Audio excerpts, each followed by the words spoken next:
வாசு, நீ ஒன்றும் கவலைப்படாம தைரியமா போயிட்டு வாப்பா. அந்த பொண்ணு ரேவதியை பத்தி ஏதாவது தகவல் தெரிஞ்சுன்னு வச்சுக்க, நான் உனக்கு உடனே ஃபோன் பண்றேன். இவர் ஒருத்தர் வாடா. நீ ஜாக்கிரதையா போயிட்டு வாப்பா.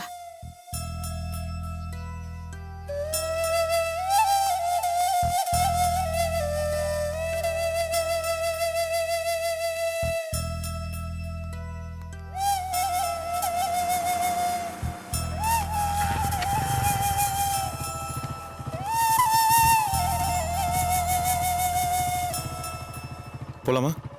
போலாம்.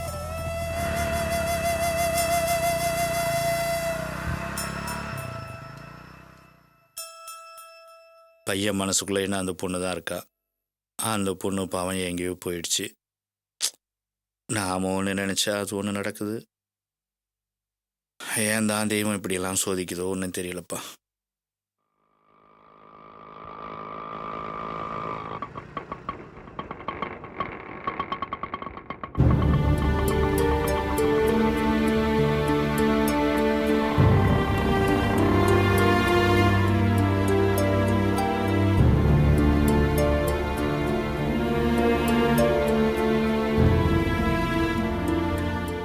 என்னப்பா எப்பவும் கலகலப்பா இருப்பீங்க, அமைதியா உட்கார்ந்துட்டு இருக்கீங்க. என் மேல எதுவும் கோவம் இல்லையே? அடட, அதெல்லாம் ஒன்றும் இல்லைம்மா. நான் ஏதோ என் நிலைமையை நினச்சி யோசிச்சுக்கிட்டு இருக்கேன். பூங்காவனம்னாலே உற்சாகம்னு சொல்லுவாங்க. ரொம்ப சோகமா உட்கார்ந்துருக்கீங்களே, என்ன பிரச்சனைன்னு சொல்லுங்களேன். அது ஒன்றும் இல்லைம்மா. என் சின்ன பையன் வாசு ரேவதின்னு ஒரு பொண்ணை ஆசைப்பட்டான். அது பாவம் வீட்டை விட்டு ஓடி போச்சு.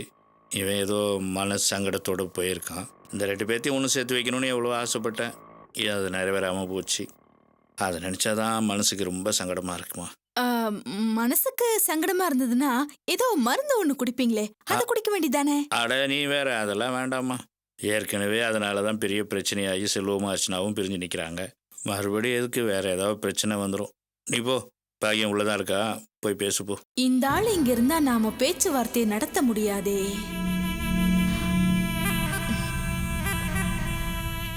இந்தாங்கப்பா. நான் தான் வேண்டான்னு சொன்னேன்லம்மா, எதுக்கு இது? இது மருந்து குடிக்கிறதுக்காக இல்லப்பா, மைண்ட் ரிலாக்ஸ் பண்ண அப்படியே கொஞ்சம் வெளியே போயிட்டு வாங்களேன். இந்தாங்க. ஐயோ வேண்டாம் வேண்டாம், நீ வச்சுக்க. ஐயோ புடிங்கப்பா. அட சொன்னா கேட்க மாட்டேங்கிறிய நீ. சரி.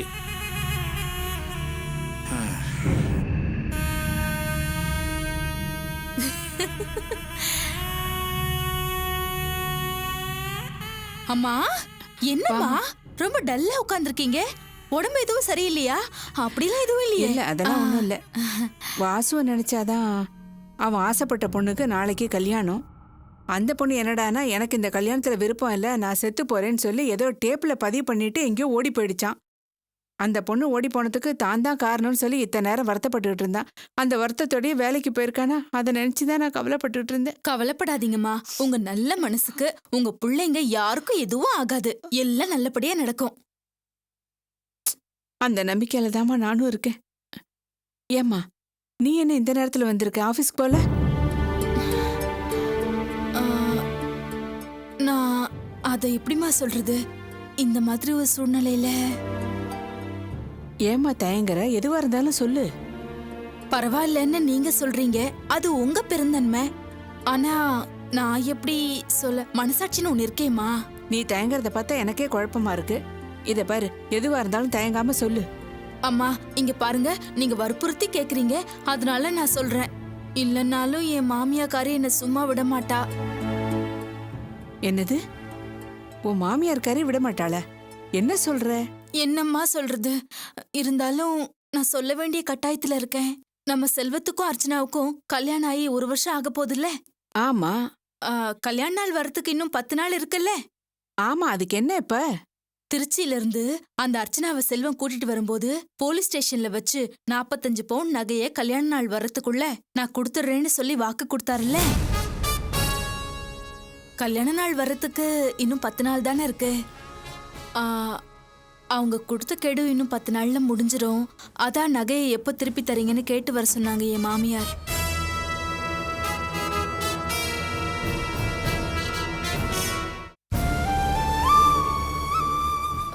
சத்தியமா இதை கேட்கறதுக்கு எனக்கு மனசு இல்லம்மா. ஆனா என் மாமியாரு விடாப்புடியா நாக்க புடிங்கிற மாதிரி 4 வார்த்தை கேட்டு வான்னு சொன்னாங்க. வேற வழி இல்லாம அரைக்குறை மனசோட வந்தேன்.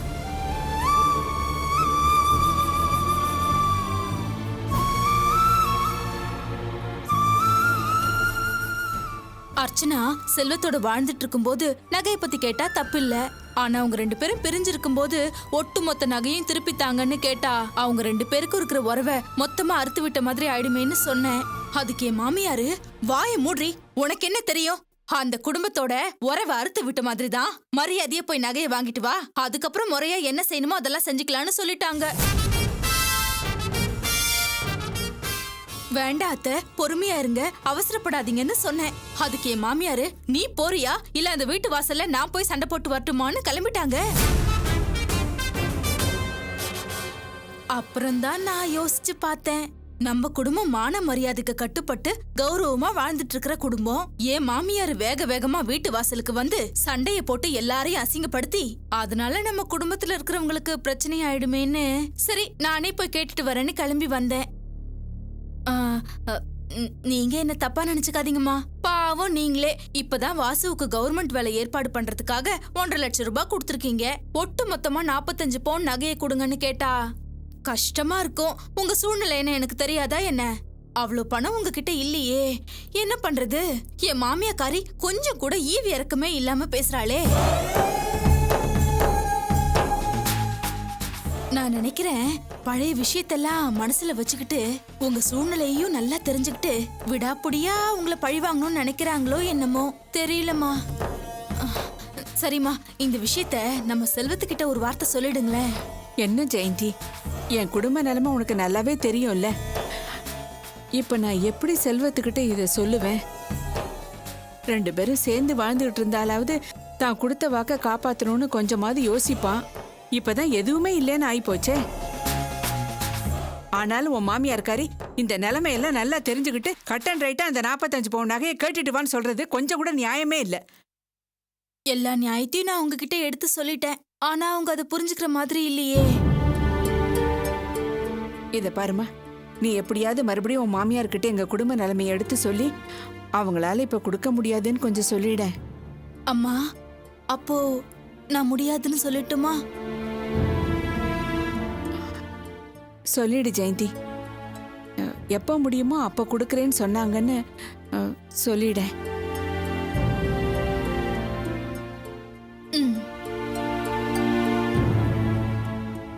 என் மாமியாருக்காகத்தான் நான் நகையை கேட்கவே இங்க வந்தேன். என்ன எதுவும் தப்பா நினைச்சுக்க மாட்டீங்களேம்மா? சே, அப்படியெல்லாம் எதுவும் நினைக்கல. சரிம்மா, எனக்கு ஆபீஸ்க்கு டைம் ஆயிடுச்சு, நான் கிளம்புறேன்.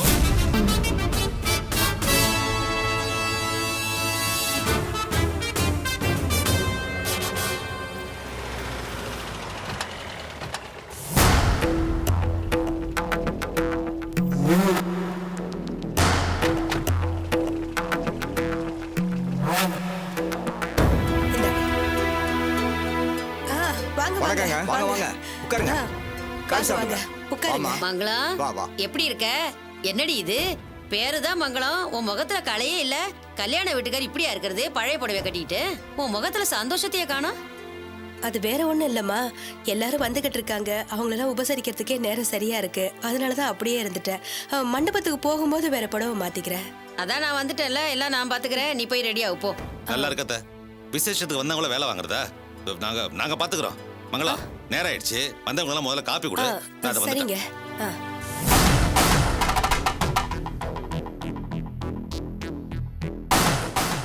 ரேவதி எங்க மாடியில இருக்காளா? ஃப்ரெண்ட் வீட்டுக்கு போயிருக்கா, இப்ப வந்துருவா. நீங்க உள்ள வாங்க. இல்ல பரவாயில்ல, நான் எடுத்துக்கிறேன். நீங்க உள்ள போங்க. என்னம்மா அது, கல்யாண பொண்ணு இப்படி வெளியில எல்லாம் போலாமா? நீ சொல்லக்கூடாதா? அது எனக்கு தெரியுது, இந்த காலத்து பிள்ளைங்க எங்க கேக்குறாங்க. அங்கே உள்ள போமா. இன்னும் கொஞ்ச நேரத்துல வண்டி வந்துடும். ரெடியா நாங்க எல்லாரும் மண்டபத்துக்கு போயிடுங்க. மண்டபத்துக்கு கிளம்புறது இருக்கட்டும்பா, நாங்க வந்து இவ்வளவு நேரம் ஆச்சு. பொண்ணு எங்க? அவ பியூட்டி பார்லருக்கு போயிருக்கா, இப்ப வந்துருவா. பியூட்டி பார்லருங்கிறான், ஃப்ரெண்டு வீடுங்கிறான், ஒண்ணுமே புரியல. ஏப்பா ராஜசேகர, எல்லாம் சரியா நடக்குதுல்ல? ஒன்றும் குழப்பம் இல்லையே? இல்லையே, ஏன் என்னாச்சு? ஒன்றும் இல்லை, உன் பொண்டாட்டி மங்களம் என்னன்னா அந்த அம்மா கிட்ட உன் மக ஃப்ரெண்டு வீட்டு போயிருக்கான்னு சொல்றா. நீ என்னடான்னா உன் மக பியூட்டி பார்லருக்கு அலங்காரம் பண்ண போயிருக்கான்ற. இதில் எது உண்மை? என்னப்பா குழப்பம் சொல்லு. குழப்பமெல்லாம் ஒன்றும் இல்லை, ரெண்டுமே உண்மைதான். அவள் ஃப்ரெண்டு வீட்டுக்கு போயிட்டு அவளை கூட்டிகிட்டு பியூட்டி பார்லர் போயிட்டு வரேன்னு சொல்லிட்டு போயிருக்கா. ஒன்றும் குழப்பம் இல்லை, நீங்கள் ஒன்றும் குழப்பிக்காதீங்க. நான் குழம்பலப்பா, நீ குழப்பாம இருந்தா சரி. சரி, அதெல்லாம் நான் பார்த்துக்கிறேன். நீங்கள் போங்க, ரெஸ்ட் எடுங்க, போங்க. சரி.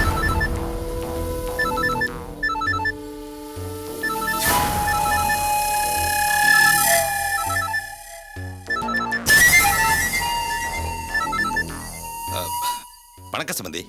நாங்க மண்டபத்துக்கு கிளம்பி வந்துகிட்டே இருக்கோம். நீங்க புறப்பட்டீங்களா? நாங்கள் இன்னும் கிளம்பல, இப்போ கிளம்பிடுவோம். சரி சம்பந்தி, அங்கே பொண்ணை பார்க்கணும்னு மண்டபத்துல எல்லாம் சொந்தக்காரங்க எல்லாம் துணியா துடிச்சிட்டு இருக்காங்க. சீக்கிரம் வந்துருங்க. நீங்கள் முதல்ல கிளம்பி போங்க, நாங்களும் கிளம்பிடுவோம். வரத்துக்கு சரியா இருக்கும். ஓ அப்படியா? பொண்ணு கூட அலங்காரம்லாம் பண்ணிட்டு ரெடியாக தான் இருக்கா. நாங்கள் இப்போ புறப்பட்டுருவோம். சரி சரி சம்பந்தி, ஓகே ஓகே. அவங்க எல்லாம் புறப்பட்டு இருக்காங்களாம்.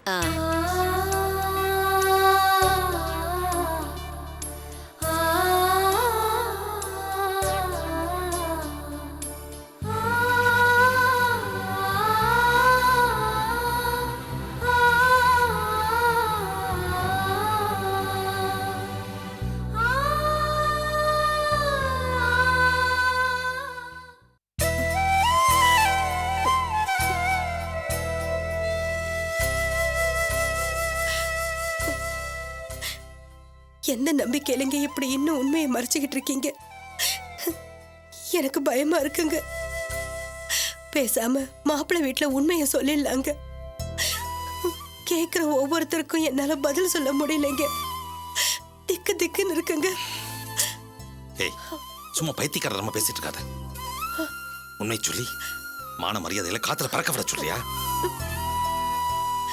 அதான் பொண்ணை தேடத்துக்கு ஆள் அனுப்பியிருக்கோம்ல, அவங்க கிட்ட உண்மை சொன்னதுக்கு பிற்பாடு ஒருவேளை பொண்ணு கிடைச்சிட்டான்னு சொல்லி கூட்டிட்டு வந்தாங்கன்னா அதுக்கப்புறம் கல்யாணத்தை நடத்த முடியுமா? அது வரைக்கும் எதையாவது சொல்லி சமாளிக்க வேண்டியதான். இப்படி ஒரு பொண்ணை பெற்றுட்டோமே. சரி, யாருக்கிட்ட ஏதாவது உளறி மாட்டிக்காத. போ, ஆக வேண்டிய வேலையை பாரு.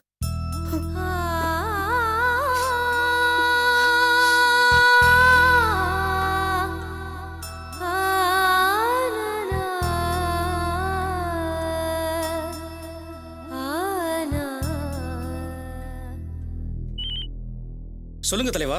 டேய், என்னடா பண்றீங்க? உங்ககிட்ட இருந்து எந்த தகவலும் காணோம். என் பொண்ணு வரல. அவ என்ன இருக்காளா செத்தாளா?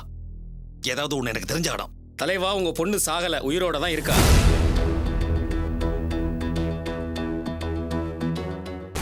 என்னடா சொல்ற? ஆமா தலைவா, நம்ம பசங்க ரயில்வே டிராக்கு, ஆறு, ஏரி, குளம் எல்லா இடத்துலயும் சல்லடை போட்டு தேடிட்டாங்க. எந்த வயசு பொண்ணோட டெட் பாடியும் கிடைக்கல. அதனாலதான் சொல்றேன், நீங்க தைரியமா இருங்க. முகூர்த்த நேரத்துக்குள்ள உங்க பொண்ணு உங்க கையில வந்து சேரும். இது ஒண்ணு சாதாரண பிரச்சனை இல்லடா. என் குடும்பத்தோட மானம், கௌரவம் எல்லாம் இதுல தான் இருக்கு. தலைவா, இந்த பாபு மேல நம்பிக்கை இல்லையா? கவலையை விடுங்க தலைவா. நீங்க கல்யாண வேலையை பாருங்க. நாங்க குரூப்பா தேடிட்டு இருக்கோம். பொண்ணோட வாரோம். சரி, சீக்கிரம் நல்ல தகவலா சொல்லுங்க. சரிங்க தலைவா.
காய்கறி நறுக்கிட்டு இருக்கீங்க? அர்ச்சனா எங்க?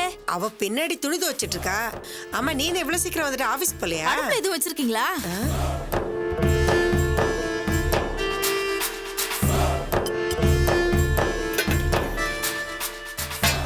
அத்தை, பருப்பு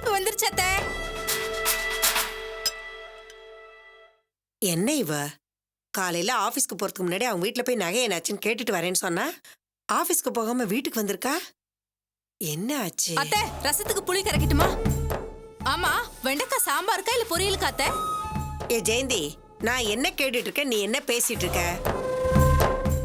நீ அந்த வீட்டுக்கு போனியா? நகையை பத்தி கேட்டியா? அது எதுவும் சொல்லாம நீ பாட்டுக்கு என்னென்னமோ பேசிட்டு இருக்க. அத்தை, இந்த வெங்காயம் நறுக்குனது போதுமா இல்ல இன்னும் கொஞ்சம் நறுக்கட்டுமா?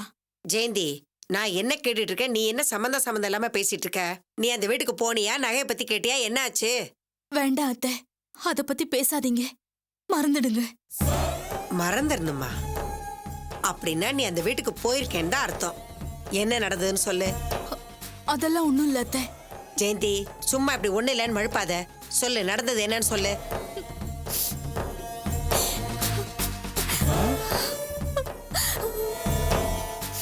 ஜெயந்தி, ஜெயந்தி, ஏன் இப்படி அழுவுற?